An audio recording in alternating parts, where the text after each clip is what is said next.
Howdy folks, so today I want to tell you a little bit about whiskey. It is a lot that goes into whiskey, so this video will not dive into every single detail that goes into whiskey, but what this will do is give you a general lay of the land so that you have enough knowledge to be dangerous. So I want this to feel like you and I are at a bar and you asked me kind of a little bit about whiskey and I'm just giving you the lay of the land. From there, if this piques your interest enough, maybe you can then do some additional research or maybe we can have some additional videos that we can dive into together. Let's first start with the spelling of whiskey. You may have noticed that sometimes it's spelled with an E and sometimes it is not.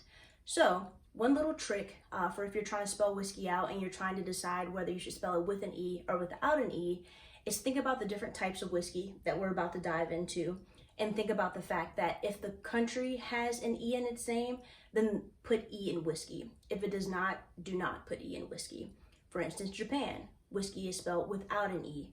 Ireland, whiskey is spelled with an E. America, whiskey is spelled with an E.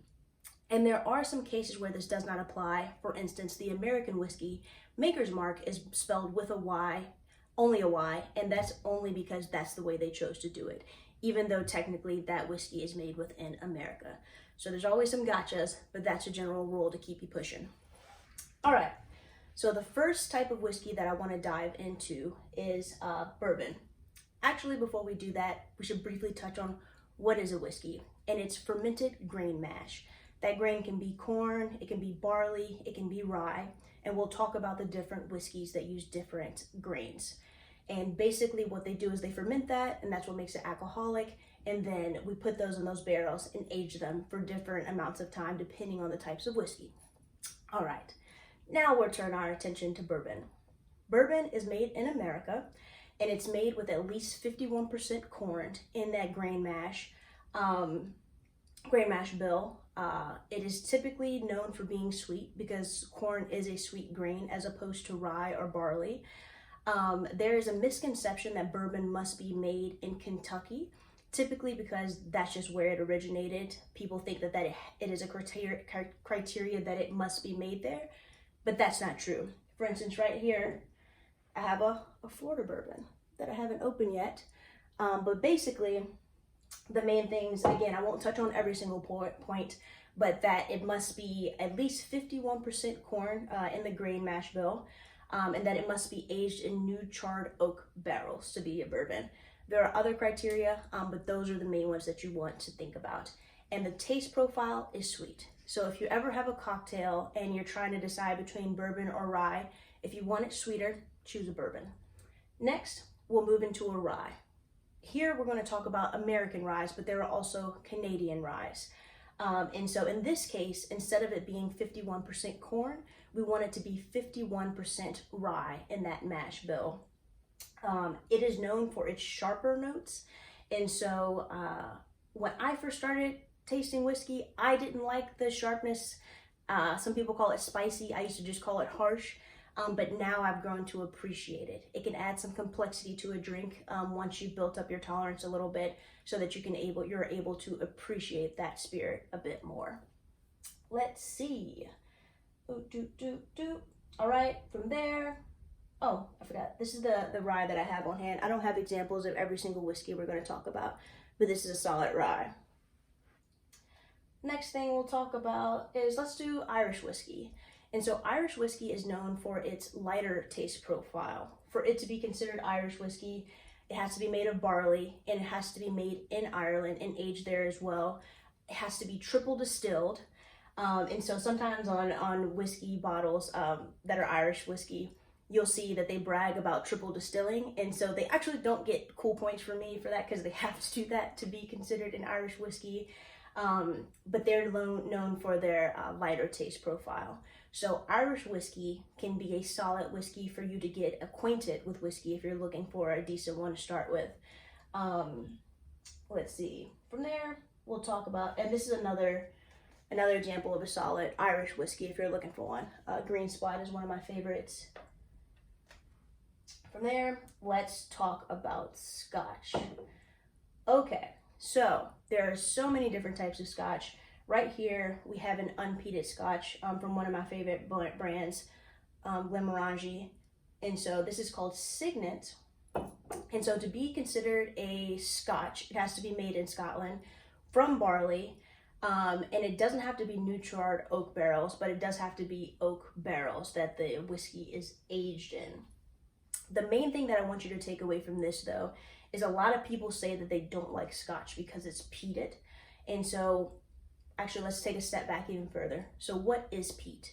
So basically, back in the day when they used to make Scotch, they needed a fire to distill the whiskey, right? And so what they would do is they would go out in the field and there was this really compacted down grass. And so they would take this like spike thing and chunk out the grass into blocks and use that to build the fire. So those blocks they chunked out from the ground are called peat. That's peat. And so they would build those blocks, set them on fire because they burn slowly and they make a long lasting fire. And they would use that to distill the whiskey. What would happen was the smoke from the peat would then get into the Scotch, and that is the smokiness that Scotch is known for. Of course, though, nowadays we have other ways to make fire. So you don't have to use those peated blocks. You can, but you don't have to. So we have unpeated Scotches like this Glenmorangie.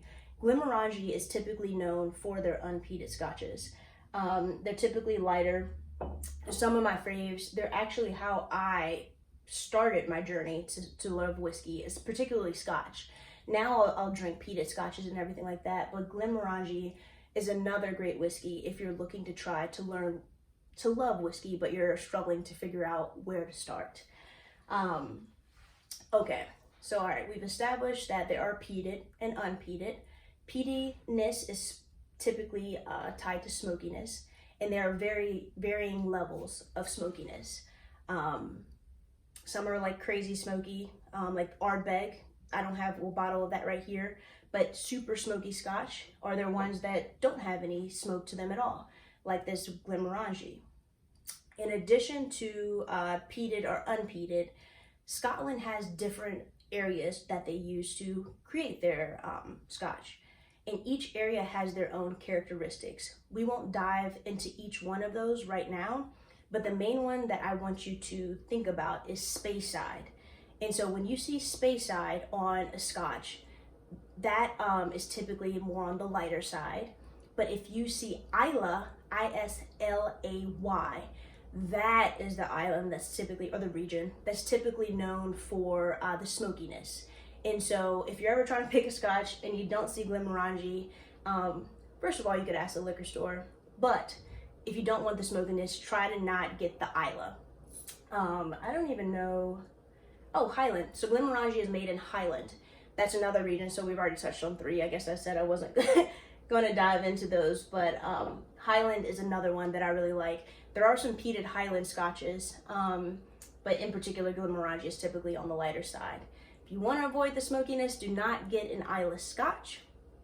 Let me think. What else? Okay, I kind of touched on this with Canadian rye, but if you know Crown Royal, that is a Canadian whiskey. And so that one is also another whiskey that is known for its lightness. So that's another one that could be a great beginner's option if you're trying to get acquainted with whiskey. Their rules are a bit more relaxed. They're made from rye or barley as well.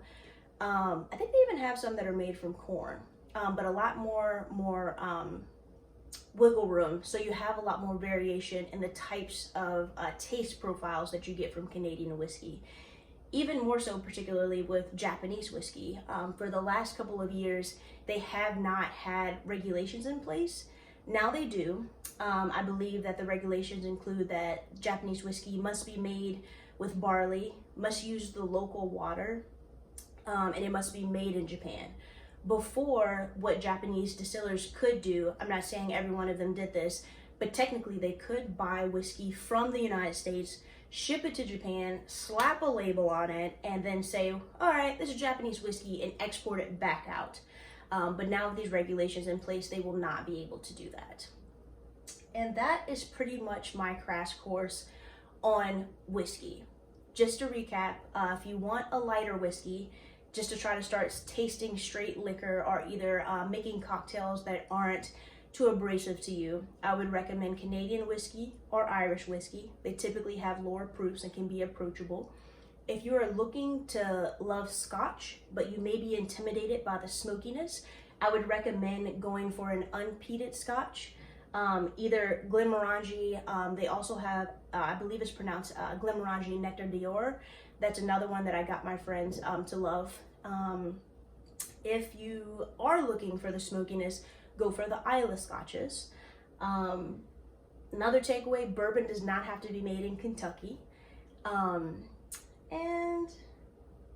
if you're looking for a spicier tasting, something that's, has a little bit of bite to it, I would try rye whiskey if we're only looking at American whiskey. But yeah, that's a bit of a knowledge dump, and that's more or less the overview that I give my friends when they ask me to tell them a little bit about whiskey. But hopefully you have a decent foundation there. Oh, and another thing I guess I kind of touched on, but I want to really make this clear. So I've had people correct me sometimes when they're like, oh no, that's actually a whiskey, not a bourbon. So whiskey with an E or without an E, we want to think of that as a top level category.